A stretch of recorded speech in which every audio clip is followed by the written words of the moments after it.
Hello, everybody. I'm Riley Woodall, and welcome to the Toss-Up. Break out your Louisville Sluggers and scorecards for this one because we're talking everything postseason baseball.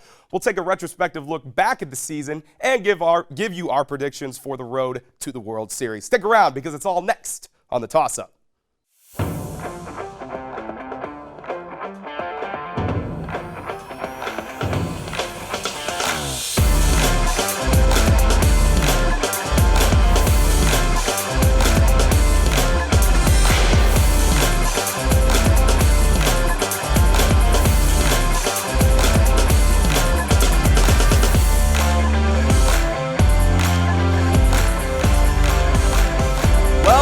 Finally into the month of October, which means three things: autumn leaves, apple orchards, and the MLB postseason. It's been a roller coaster ride of a year for fans and players alike, with so many storylines that will have you talking for days, or in this case, weeks for some of the guys sitting next to me here. But so much to get into. How did these teams adjust to the new rules? The Braves' dominance in the NL. Hello, Baltimore, a Cardinals team with a lot of expectations that didn't even make the postseason. And could the Astros do it again? The list goes on, folks. We're here to break that all down and dive into it. And I have a phenomenal group of baseball heads here to talk it out with me. Alex Hynes, Adam Oppenheim, Ben Haller, and then, of course, Kevin Vera is also in the studio with us to break down everything postseason baseball. Guys, thank you so much for joining me. Alex, we're going to jump right into it. We'll take a retrospective look at this season specifically. The new rule changes. That was one of the big storylines coming into this year. How did you see these teams adjust to these new rules? What did you like? What did you not like? Well, I think overall it's been a big success when you look at the rules this year. I mean, games have been shortened significantly, and more fans have been going to ballparks. It's been about a 10% increase in attendance, and that's been the biggest increase from year to year in like 30 years. So it's really working out for all the fans. They're really enjoying it. I don't think there have been any glaring issues with it either, though. I mean, when you look at it, their stolen bases are up. The shift really hasn't had a negative impact at all. I mean, I think it's been a great success overall. Just please get rid of that extra inning Manfred man. I beg. Please. Adam. I really like the new rules, including more stolen bases, which definitely helps more action in the game. Like Alex mentioned, the games have been shortened, which was a major thing. Everyone talked about, the pitch clock maybe taking some of the slower moments in baseball out of it. I guess we'll see how that happens in the postseason, but I really like the rules. Ben. Shorter games, more fans and seats. It's just what the MLB needed. And like Alex said, just not really a lot of negatives to the rules at all either. A lot of people thought pitchers would struggle with that pitch clock change. That would be very different. But pitchers, I mean, you have your Alek Manoahs. Few pitchers have struggled with it. But overall, pitchers did a good job. And some pitchers even got better because it takes out some of the mental game, which for some pitchers really helps. So we're going to bring Kevin back in here for this one. Kev, who's the biggest surprise team for you to make the playoffs? We'll jump ahead to where we are right now. Who did you not expect to be in it that's in it right now? I mean, Baltimore. Obviously, we kind of expected Baltimore to take a resurgence and sort of improve with this young core that they're starting to build. But I didn't think Baltimore was going to be the best team in the AL. They sort of surprised, and they were going to be in the mix towards the end of the season to win the AL East, but they just kind of ran away with it. And, I mean, they're the top team in baseball, arguably right now, and I didn't expect that at the beginning of the year. Guys, who are your surprise teams that are in it, in the postseason right now, still playing? Well, I mean, I think for me it was the Milwaukee Brewers. I think that NL Central Division, I think a lot of people thought was just going to be pretty terrible, and then the moment the Cardinals fell off, it was a real big question as to who was going to take that division. I don't think when you look at the Brewers, they had Brandon Woodruff out for several months with an injury. Corbin Burns wasn't the Cy Young self he was. He was still good. And the rest of the offense, they didn't really make many major additions, but somehow they still won 92 games. They really ran away with a division that had some challengers in it and had the best bullpen ERA in all of baseball. I mean, I didn't see that coming, that's for sure. Ben, Adam, you guys got somebody else?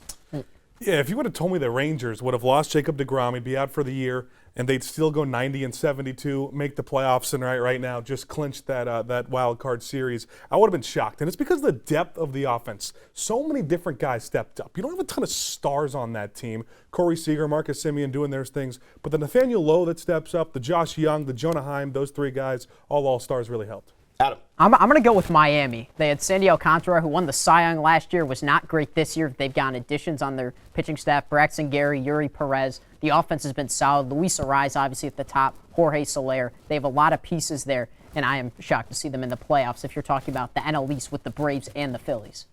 Give me the D-backs. I'll bring the Diamondbacks in here, and this is a team that we talked about in the spring show. We got a little bit more on that later, but it was the team that we knew had the ability, but we didn't know for sure. It was a very young squad if they were going to be able to really step up and perform and get to where they are right now here in the postseason.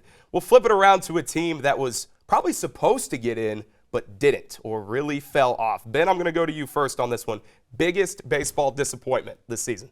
So last year, the San Diego Padres, at the end of the year, lose their superstar Fernando Tatis, sneak into the playoffs, but beat the division rival Dodgers in the NLDS. I thought that was a sign that for the future, they're going to be set. They know how to play together, and they can play in big moments. And they spend money this offseason. I had high expectations for the Padres. They didn't live up to it. Adam or Alex?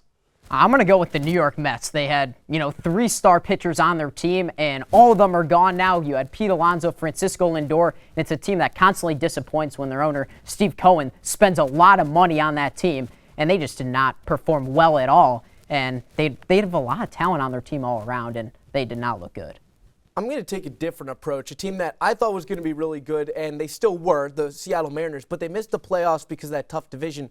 But I really was disappointed that they didn't spend either in the offseason or really do anything at the trade deadline when they knew that was going to be a battle. And they really didn't try and get their team too much better. And, you've got Julio Rodriguez. The rest of the offense was kind of questionable at times. And that pitching staff, I loved that pitching staff. Logan Gilbert, you've got George Kirby, you've got Luis Castillo. That's a great rotation, yet they still couldn't find their way into the playoffs. I was really disappointed. Kev, before I go to you, I'll throw out my team and your team as well, the St. Louis Cardinals. Man, it was a rough season indeed to be a St. Louis Cardinals fan, but who is your biggest disappointment this season? Outside of St. Louis, I got to agree with the guys. The Padres were, supposed to kind of not run away with the division, but this was the best year that they could have had. The Dodgers, the pitching was going to be down a little bit this year, and the D-backs, there was a lot of questions with them going into the season because of how young they were. So San Diego should have really done a lot better job of capitalizing on that and winning the division. But with all the money, with all the stars that they have, you're in beautiful San Diego, you just couldn't pull it together, and it was sort of just a blah season. You don't really know where to go right now. They're going to try to compete again next year, but San Diego should have really put it together this year. Guys, I'm going to throw out 4 names for you, and you might not know exactly what they have in common, but I'll elaborate in a second. Max Scherzer, Jacob deGrom, Max Fried, and Charlie Morton. All pitchers on the Texas and the Atlanta teams that are injured, and pretty big pieces that these two teams are not going to have in the postseason. Adam, I'm going to go to you first. How do you see these pitching injuries affecting these teams' chances as they go into the postseason? Well, I think it's a big thing in the postseason to have your starters gain length. And your top guys are usually going to go 6-7 innings. If you have starters go 3-4 innings, then you need to make that up with your bullpen, and it makes it hard to have a deep run because then you go to your worst bullpen pieces. But the good thing about these two teams is the offenses are fantastic. The Rangers at the top, their young guys at the bottom. The Braves lineup, easily the best in the MLB, 1 through 9. They're fantastic, starting with Ronald Acuna. Guys. Well, even though they're in very similar spots in terms of pitching depth, it means a couple different things. Here's why. Atlanta, we saw so many times this year, their offense bailed their pitching out. The games were just, they scored 8 or 9 runs after giving up 6 or 7. Rangers don't really do that. They're consistent offensively, but they're not known to put up huge numbers. So I think the Braves are a little better set for the future instead of the Rangers. The Rangers just clinched the wild card in 2 games, but the series coming up are going to be more than 3-game series. Alex. Yeah, I think that last point, Ben, I totally agree with. They've got some good pitching, the Rangers. I'm just not quite sure it's going to be able to translate it long term. The Braves, I think the offense is going to bail them out. You hit 307 home runs. You're usually going to be fine. Plus, Max Fried should be back for that division series. So they will have him back. And he did this last year. He was hurt, came back, pitched really well in the postseason. Charlie Morton, that's a different story. He's out till the championship series. They really could use him because he's a huge postseason performer. I think the Braves will be fine, though. I'm going to go to a team that has a lot of opportunity and potential in the postseason. That's the Baltimore Orioles, who had extreme success in the regular season, 101 and 61 overall. A very young core of guys that are leading them. Adley Rutschman, Gunnar Henderson, and Grayson Rodriguez. Guys, how do we feel about this team's chances in the playoffs, and do you think their young core success is enough for them to make a deep run? Well, I think, they've got a lot of good young talent. I worry about not having that one big veteran presence. You look at that starting rotation, Kyle Gibson is one of their older veteran guys, and he's not really a guy I would really trust very much in the postseason, to say the least. So I worry a little bit, but that offense has looked really good. The pitching is the one concern. Yeah, it's the same thing for me. Kyle Bradish, Grayson Rodriguez. Those are the two stars I feel comfortable the Orioles starting, which could be fine in the divisional series, but if you get later down the line, it'd be really hard to sustain. And they're without Felix Bautista, their closer for the rest of the year. That is a big loss. Ben.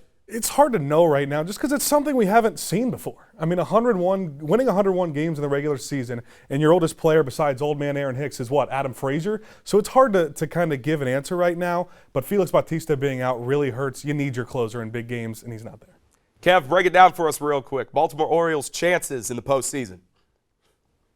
I think it's going to be a little bit tough. I mean, the expectations are high going into this postseason, but I mean, Ben said it perfectly. The inexperience is there for this team. They're still relatively young. You're losing your closer. I think nowadays, especially in how baseball's being played, you need that shutdown closer type of guy. So really they're going to be good. They're going to get to the World Series, but I just don't see it happening this year.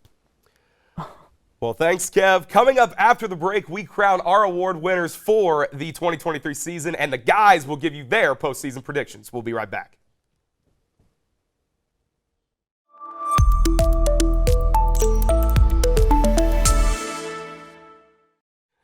Welcome back to the MLB Postseason Show. Before we get into our picks, here's a little trip down memory lane to our spring baseball episode. Let's see how Alex and Kev's takes held up.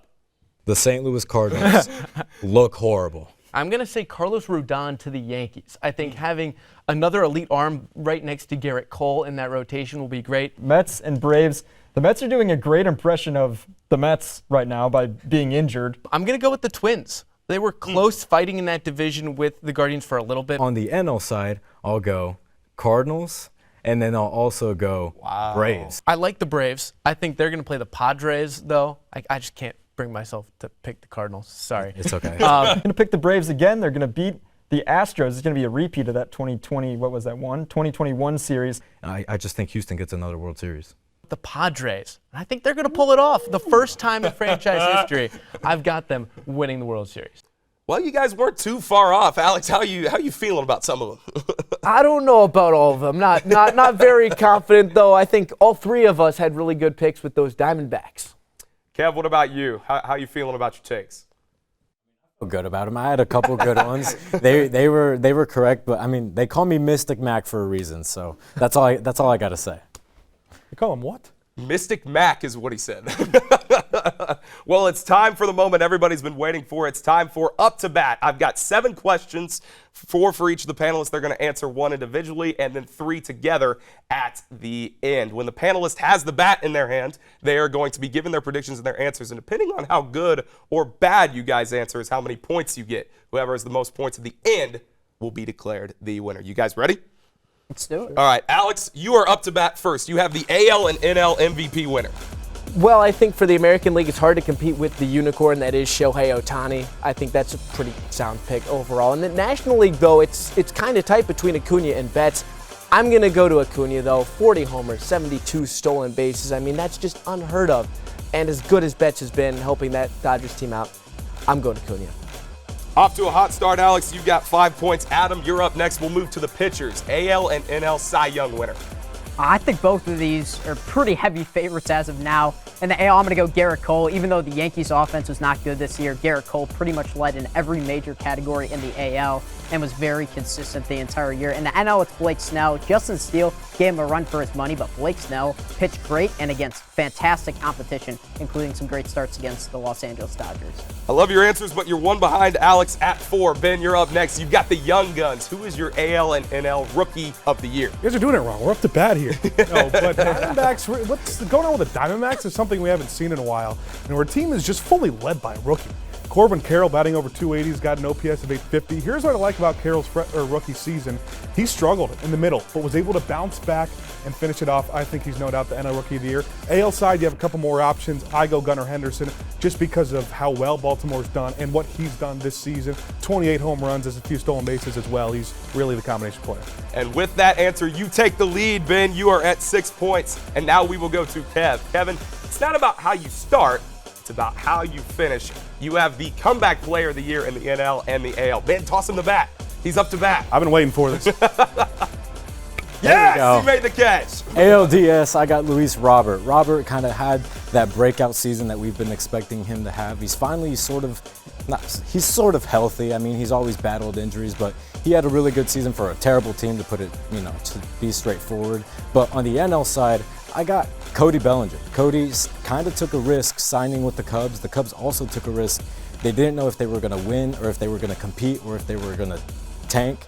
But it sort of worked out. He's had the best season of his career since that 2019 MVP year. So it's good to see. Baseball's always fun when Cody's good. So Cody and Luis Robert. Well, Kev, you are still up to bat. We will move on to the next round. Wildcard games are going on right now, so we'll skip ahead to the divisional series. Kev, who are your 4 teams that are coming out of the ALDS and the NLDS? Well, in the ALDS, I got the Rangers and the Astros. I think they're sort of the best team right there. And on the NL side, I got the Dodgers and as well as the Phillies. There we go. All right, Ben, you're up next. Kev, he needs the bat. I'm returning this? He needs the bat. Oh, yeah. There we go. ALDS, NLDS. Who you got? Give me 2 upsets on the ALDS side. I like the Twins over the Astros. The Twins are overhated right now. They were in a bad division, still played really well. On the other side, give me the Orioles losing to the Texas Rangers. Rangers looked really good in the wild card. NL side, Dodgers are just too good. The offense is going to bail them out. Braves as well. They're going to get some pitchers back, and they're going to be shining into the NLCS. Adam. I like the Rangers as well. Love their offense. Orioles, a little bit too young, like we mentioned. Also going to go with the Astros. They have a ton of experience there. On the NL side, Braves offense is way too good. And then I have the Diamondbacks upsetting the Dodgers. Ooh. They're a young core, got 2 top pitchers in Merrill Kelly, Zach Gallen. I like the D-backs. Alex. Well, I also have the Rangers beating the Orioles. Not convinced on the Orioles this year, maybe next year. I love the Twins, but it's going to be the Astros in the American League. On the National League side, the Braves, you guys both mentioned it, way too good. And then I do think the Diamondbacks are going to upset the Dodgers. I'm not convinced with that Dodgers pitching staff. Injured and young, not great at this point. You're in the 9 hole. Keep it with you. ALCS, NLCS, and who wins the pennant? Well, I think I'm going to have the Braves win in the NLCS. I just think they're too good, as much as I love the Diamondbacks. American League, I'm going to go with the Astros going back-to-back pennants. I just think they're going to be too good against the Rangers. I'm sorry, guys. Adam. Yeah, I have to pick the Braves out of the NL. They had such a fantastic season. I was going to go with the Astros, but now I'm not. So I'm going to go with the Rangers. Love Corey Seager, Marcus Semien. They have a couple pitchers who were injured, like Riley you mentioned, but I think their hitting can carry them, and hopefully their bullpen can turn around because that thing was atrocious in the regular season. Ben. If you watched the All-Star game this year, it really felt like it was the Braves versus the Rangers with how many starters each team had in that All-Star game. I think that pans out. I think we see those 2 teams in the World Series. I'm going to Kevin. Yeah, so I think it's got to be the Rangers. It might be a little bit of a strong pick, just simply because, the injuries that they're battling right now, and they are a strong-built team, but they don't have as much playoff experience as some of the other teams. On the NL side, I'm going to go with the Phillies. The Phillies are playing hot right now. They're batting well. They just sort of have that feel of the October team that's going to make a push. So I got Rangers and Phillies in the World Series, and my winner, the Phillies. Phillies win the World Series. Thanks, Kev. Ben, who wins the World Series? Well, that pick didn't count because he didn't have the bat. But me, I'm going to go the Braves. And here's why. What is? If you look at the Braves' record, you think they didn't have a weakness. Their one weakness is starting pitching at the end of their rotation. That's where you get some help in the playoffs because you're never starting more than 4 different guys, and their offense is going to carry them. The Braves, they're too good to not win this year. Adam. Yeah, I love the Braves this year. Ron Acuna at the top, who's going to be the NL MVP probably. Michael Harris at the bottom, and everyone in between. Matt Olson, a ton of home runs this year. Austin Riley, Sean Murphy. They have so much talent. Max Fried, if there's one pitcher in baseball I want pitching a World Series game, it's Max Fried. Alex, take us home. I'm going to echo everything you guys just said about the Braves. I love that team overall. This isn't the same Astros team as last year. I love Framber Valdez. Him and Fried would be an amazing southpaw battle, but I just am not convinced by the bottom half of the rotation for the Astros, and that offense comparatively, it's the Braves. Come on, guys. And with that, the results are in. And in a nail biter, Ben is the winner. 22 points. Adam came in second with 21, Alex with 20, and Kev with 19. That was the first edition of Up to Bat, and that's going to do it for us this week. Who are your picks to win the World Series this year? Let us know in the comments below. Follow our new Instagram and Twitter at TheTossUp23 and at TheTossUpIU, respectively. And be sure to continue the discussion on Instagram and Twitter at IUSTV Sports. My man Joe Cronin will be back in the studio next week with a very special episode, but no spoilers yet, though, folks. But I will give him a challenge. I am going to toss it up and find out if he catches it next week. Joe, you're it. God bless.